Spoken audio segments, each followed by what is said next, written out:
Hey, you know, I just found out my town is being taken over by these alien robots. You know what I'm gonna do about it?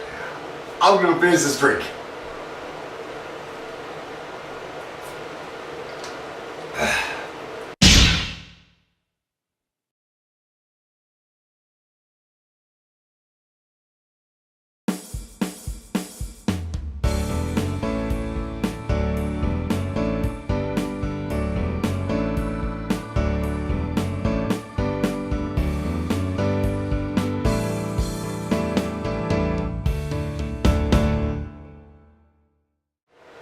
The World's End, directed by Edgar Wright, starring Simon Pegg and Nicholas Frost. This movie is part of a trilogy. Started when they did Shaun of the Dead, then Hot Fuzz, and now this movie, The World's End.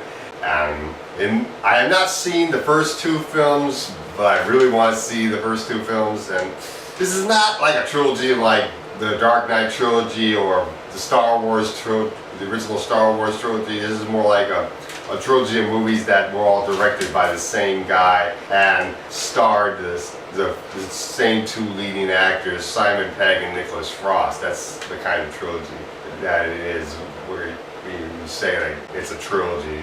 I mean, it's kind of like saying that Abbott and Costello films are in a series. That's what they mean by trilogy. So the plot of this movie, you got Simon Pegg is Gary King, and he is this middle-aged guy.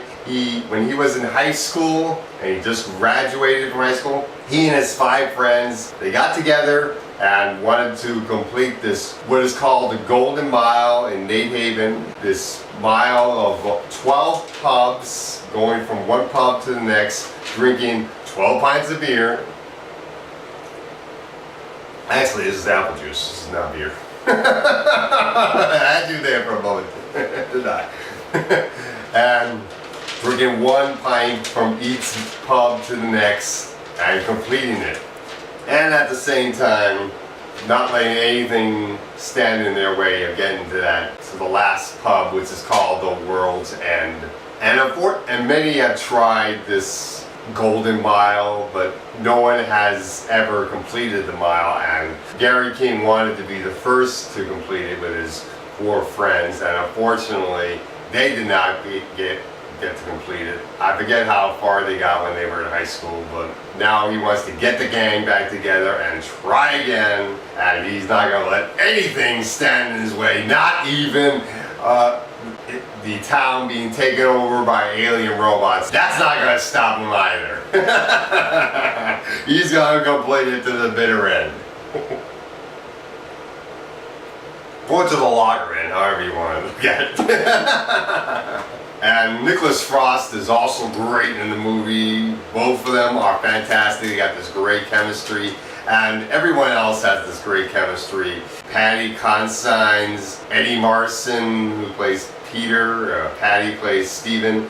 Martin Freeman, Bilbo from The Hobbit, is Oliver. He's great in the movie. And you got Rosamund Pike as the leading lady. Samantha, who is Oliver's sister. She is great in the movie. If you've seen the trailer, you'll see that Simon's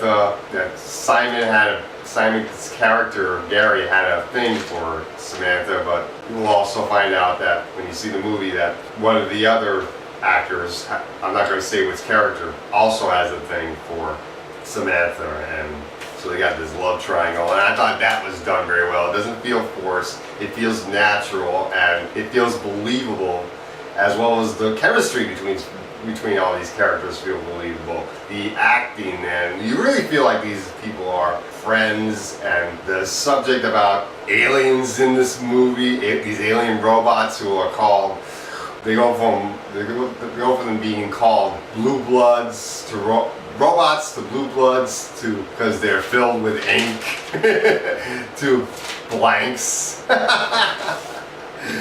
And that's just handled so darn well. I like the fact that this movie has such great quotable lines in this film, and you see a lot of the lines in the trailer, but there are a lot of lines you don't see when you watch the movie as well. I like the scene where Gary King asks Samantha what she wants to do as they're trying to get out of the bar, and running away from these aliens, and she says, let's go down the drain pipe to get to my car. And he says, I have a better idea, and he jumps off the stone wall and onto the car and gets himself badly hurt and says, oh, let's go down the drain pipe. As if the drain pipe was a better idea. And it's just so good. I really like the chemistry in this movie. The direction was fantastic. This movie was awesome. It was just a fantastic film.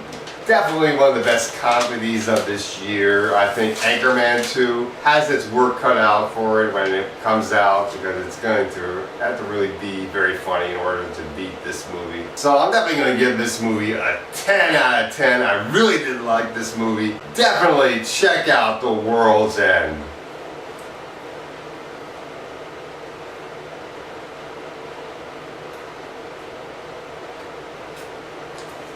Now, I'll have another.